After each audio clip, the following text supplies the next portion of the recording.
বঙ্গোপসাগরে অবস্থানরত নিম্নচাপটি আরও ঘনীভূত হয়ে গভীর নিম্নচাপে পরিণত হয়েছে। ভোর ৬টায় এটি মোংলা সমুদ্র বন্দর থেকে ৭৩৫ কিলোমিটার দক্ষিণ পশ্চিমে অবস্থান করছিল। আবহাওয়া অধিদপ্তর জানিয়েছে, গভীর নিম্নচাপটি আরও উত্তর পশ্চিম দিকে অগ্রসর হতে পারে। এর প্রভাবে সাগরে বায়ুচাপের আধিক্য বিরাজ করছে।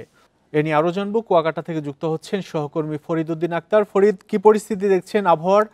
আজকে বৃষ্টিপাতের পরিমাণ কেমন, আর সাগর উত্তাল রয়েছে কিনা? বঙ্গোপসাগরে অবস্থানরত গভীর নিম্নচাপটি আজ সকাল ৬টায় পায়রা সমুদ্র বন্দর থেকে ৭৪০ কিলোমিটার দক্ষিণ পশ্চিমে অবস্থান করেছিল। এই গভীর নিম্নচাপের প্রভাবে উপকূলীয় এলাকায় পড়তে শুরু করেছে। গতকাল সকাল থেকেই উপকূলীয় এলাকায় থেমে থেমে মাঝারি ধরনের বৃষ্টিপাত হচ্ছে। আকাশ ঘন মেঘাচ্ছন্ন রয়েছে। গতকালের চেয়ে আজ বৃষ্টিপাতের পরিমাণ অনেকটা বেড়েছে। এতে ভোগান্তিতে পড়েছে স্থানীয় সকল শ্রেণী পেশার মানুষ। এখানকার আবহাওয়া অফিসের কর্মকর্তার সাথে আমার সাথে কথা হয়েছে। তারা যেটা জানিয়েছেন, বৃষ্টিপাতের পরিমাণ আরও বাড়তে পারে এবং আগামী ৩ দিন অব্যাহত থাকতে পারে।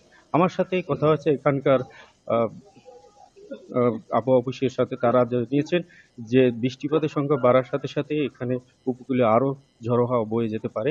আমি আপনাকে আরেকটি বিষয়ে জানিয়ে রাখি, গভীর নিম্নচাপের প্রভাবে উত্তর বঙ্গোপসাগর এলাকায় বায়ুচাপের তারতম্য আধিক্য বিরাজ করেছে।